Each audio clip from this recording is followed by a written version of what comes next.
1. Mr. Speaker, ladies and gentlemen, a couple of years back, a commercial aircraft was hijacked by terrorists. The US government scrambled two F-16s and ordered them to take it down. And when the pilots peered through the windows of that F-16, they saw women, men, and children and made a strategic choice not to shoot it down.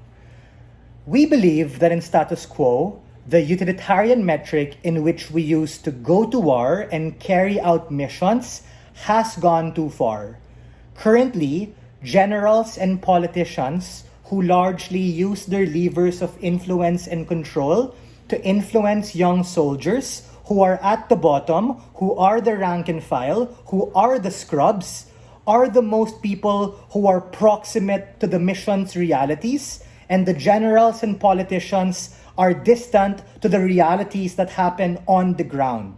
We believe in allowing soldiers an opt-out mechanism to be able to challenge and change things in the status quo that currently violate the Geneva Conventions. Things that include but are not limited to torturing enemy combatants and being able to be complicit in the innocent slaughter of men, women, and children when there otherwise was an alternative. And even if there wasn't, we think we're here to be able to humanize war.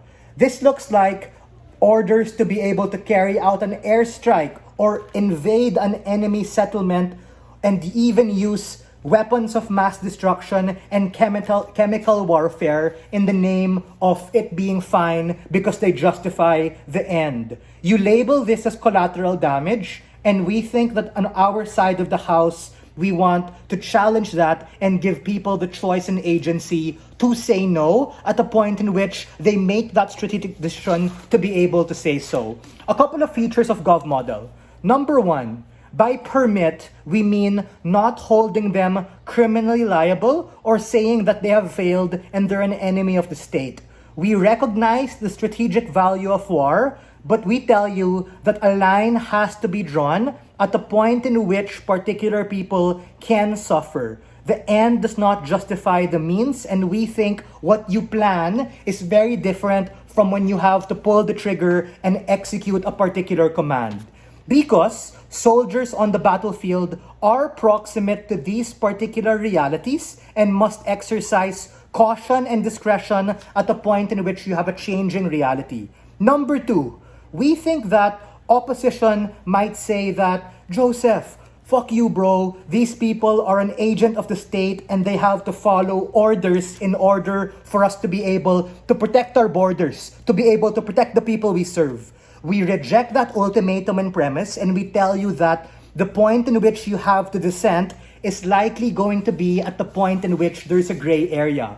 Meaning, at a particular point wherein, you have an ISIS target, and I have a sniper's eye on him, and I'm about to pull the trigger.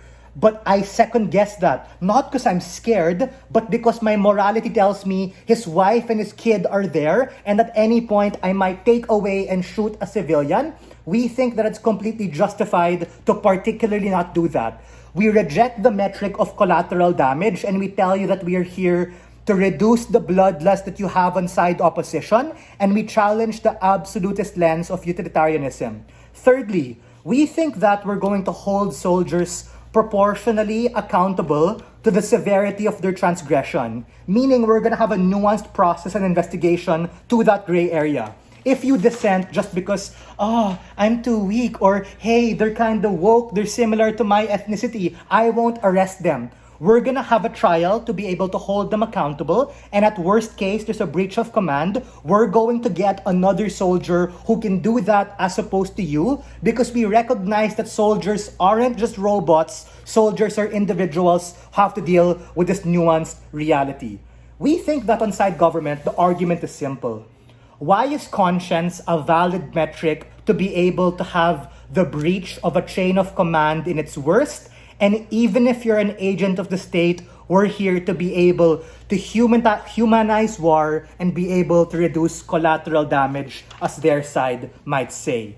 The first layer of analysis is how battle-hardened these soldiers are and the point in which they're so indoctrinated in Navy SEAL camp, in SWAT team camp, to be able to solely look at things in a utilitarian way, to be able to protect them and their soldiers, is exactly the point we want to challenge because of those changing realities. Meaning, you can plan for something so perfect, you can plan for something that might work, but the reality is that things can actually change on the ground at the point in which your morality is questioned. Why is the nuance to morality and conscience? Because whether you're a Catholic, whether you're a Muslim, whether you're a Hindu, at some point, something might be a bit sketchy. You might question throwing that grenade. You might question detonating that airstrike. You might question taking out that particular leader.